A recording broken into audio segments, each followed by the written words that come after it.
Hello everyone! In today's video, I'll guide you through the simple steps to delete your TikTok search history on an Android phone. Keeping your search history clean is important for privacy and a better app experience. Let's get started right away. First, open the TikTok app on your Android phone. Next, tap on the three horizontal lines at the top right corner of your profile screen. Then select Settings and Privacy from the menu that appears. After that, scroll down until you find the Activity Center option and tap on it. Now, click on Search History. Here, you will see all your past searches.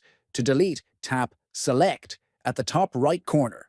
Next, check Select All to highlight all search entries. Finally, tap Delete and confirm by tapping Delete Again to clear your search history completely.